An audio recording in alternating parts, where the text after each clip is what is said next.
Assalamualaikum warahmatullahi wabarakatuh. Saya Bibi Noviana Kapota, mahasiswi profesi nurse Stika Surya Global Yogyakarta angkatan 25. Video ini saya buat guna memenuhi tugas tase keperawatan medikal bedah Stika Surya Global Yogyakarta. Pada kesempatan kali ini saya akan memberikan pendidikan kesehatan terkait dengan fraktur pada Nyonya Dewi. Assalamualaikum. Waalaikumsalam. Benar ini dengan Mbak Dewi ya? Benar. Baik Mbak Dewi, sebelumnya perkenalkan dulu. Nama saya Bibi Noviana Kapota, saya mahasiswa dari Stika Surya Global Yogyakarta. Jadi tujuan saya datang ke sini sesuai dengan kesepakatan kita kemarin bahwa saya akan memberikan pendidikan kesehatan terkait dengan fraktur atau patah tulang. Nah, waktu yang saya butuhkan sekitar 10-15 menit. Apakah Mbak Dewi bersedia? Bersedia. Mbak Dewi tidak usah khawatir karena nanti terkait dengan informasi yang Mbak Dewi sampaikan, saya akan menjaga kerahasiaan Mbak Dewi ya. Sebelum saya mulai, apakah ada yang ditanyakan dulu Mbak Dewi? Nggak ada, Sus. Baik, jika tidak ada, langkah lebih baiknya kita awali kegiatan ini dengan berdoa ya, untuk kesembuhan Mbak Dewi. Berdoa dimulai.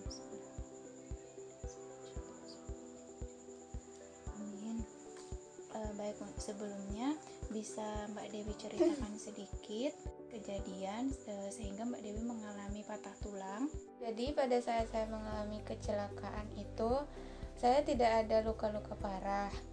Hanya saja kaki saya itu bengkak, rasanya sakit banget dan juga tidak bisa digerakkan. Baik, sebelumnya apakah Mbak Dewi sudah paham atau sudah mengerti tentang patah tulang? Sejauh ini belum terlalu paham, Sus. Nah, baik, kalau begitu saya jelaskan sedikit ya Mbak Dewi. Jadi fraktur atau patah tulang tersebut yaitu patah tulang yang dapat terjadi secara keseluruhan atau hanya berupa retakan saja. Nah, biasanya terjadi karena trauma seperti kecelakaan yang dialami Mbak Dewi tadi. Bisa juga karena terjatuh atau karena pukulan akibat serangan. Selain itu juga bisa disebabkan karena aktivitas secara berlebihan. Contohnya seperti olahraga berlebihan yang dilakukan oleh atlet. Selain itu juga bisa karena tindakan medis yang menyebabkan kerusakan dan kerapuhan pada tulang. Gejala yang ditunjukkan pada pasien dengan patah tulang atau fraktur, salah satunya seperti yang dialami Mbak Dewi, yaitu sakit yang sangat intens pada bagian tertentu, kemudian susah untuk digerakkan. Tidak jarang juga penderita yang mengalami patah tulang itu bisa sampai pingsan, pusing, dan juga shock. Selain itu juga ada pembekakan atau memar, mati rasa atau kesemutan, dan juga susah untuk menggerakkan anggota tubuh yang mengalami patah tulang seperti yang dialami Mbak Dewi tadi. Untuk patah tulang sendiri ini terbagi menjadi beberapa jenis ya Mbak Dewi. Yang pertama yaitu patah tulang tertutup dan juga patah tulang terbuka. Nah, jenis patah tulang yang dialami Mbak Dewi tadi ini termasuk patah tulang tertutup, yaitu tidak adanya luka atau robekan pada jaringan, akan tetapi terdapat patah tulang di dalamnya yang menimbulkan memar atau bengkak tadi. Kemudian ada patah tulang terbuka. Nah, di mana di situ adanya robekan yang menyebabkan keluarnya jaringan atau tulang dari jaringan. Kemudian ada juga patah tulang lengkap dan patah tulang tidak lengkap. Nah, kalau patah tulang tidak lengkap ini biasanya terjadi pada anak-anak, di mana hanya terjadi keretakan saja pada tulang tersebut. Patah tulang tidak lengkap ini juga terbagi menjadi beberapa jenis. Yang pertama yaitu hairline fracture. Nah, dimana pada hairline fracture ini hanya terjadi retakan tipis saja. Kemudian ada juga green stick fracture. Pada green stick fracture ini hanya patah pada satu sisi dan sisi lainnya hanya mengalami bengkok saja. Selain itu juga ada torus fracture, yaitu patah tulang yang diakibatkan oleh tekanan yang berlebihan. Kemudian ada juga jenis fraktur lengkap.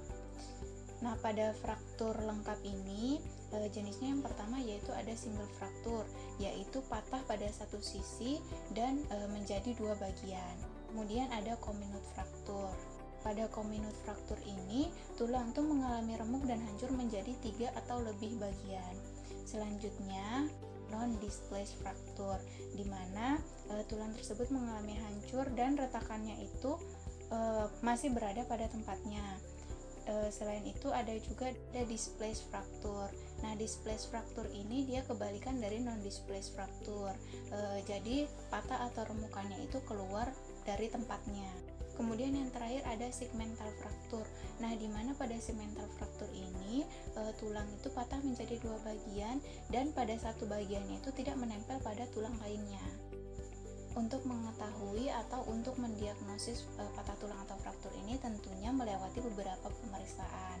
Pemeriksaan yang biasanya digunakan yaitu dengan X-ray. Nah, pemeriksaan X-ray ini untuk melihat gambaran secara keseluruhan kondisi tulang yang mengalami patah. Kemudian ada CT scan atau MRI. Nah, CT scan atau MRI ini digunakan untuk melihat kondisi tulang secara keseluruhan serta mengetahui kerusakan pada jaringan di sekitarnya.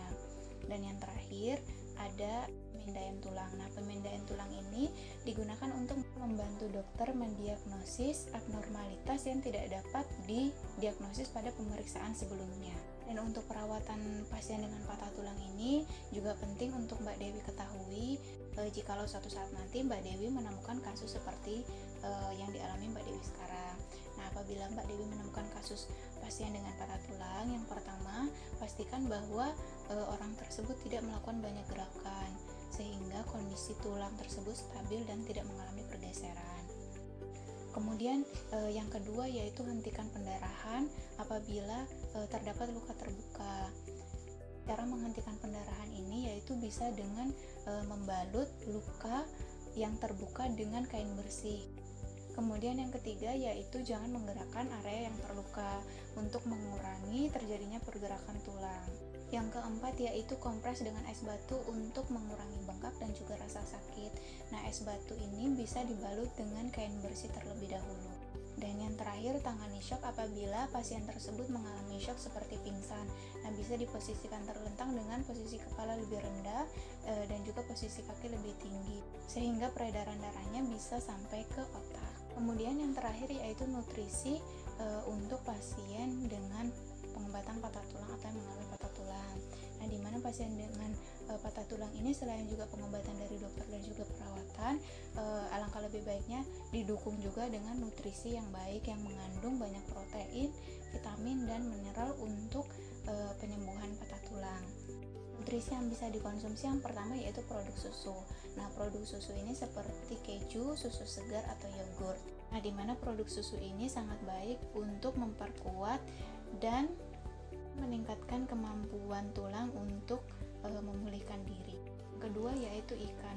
Nah, ikan yang bisa dikonsumsi yaitu bisa berupa ikan gabus, ikan tuna, ikan salmon, ikan bandeng, ikan makrel dan lain sebagainya. Ikan tersebut itu kaya akan asam lemak omega 3 dan juga vitamin D. Selanjutnya ada biji labu. Nah, di mana biji labu ini sumber mineral yang dibutuhkan tulang untuk menyerap kalsium.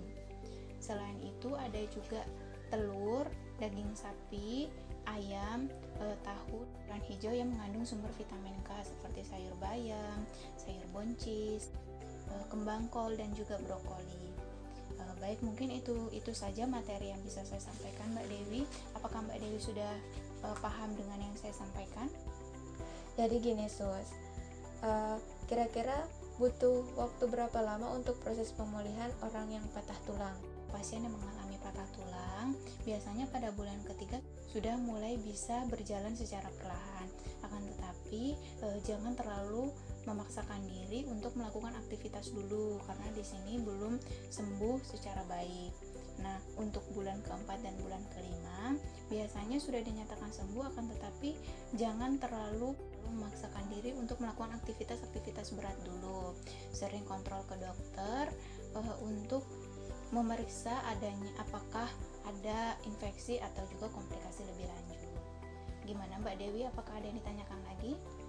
Tidak ada Sus. Baik, jika tidak ada, karena ini materinya sudah selesai dan juga waktunya juga sudah selesai, Mbak Dewi tadi sudah bagus sekali ya karena sudah mau menyimak dengan baik dan juga sudah memberikan pertanyaan. Saya rasa cukup sampai sini saja Mbak Dewi ya. Semoga Mbak Dewi segera diberikan kesembuhan sehingga dapat melakukan aktivitas seperti biasanya.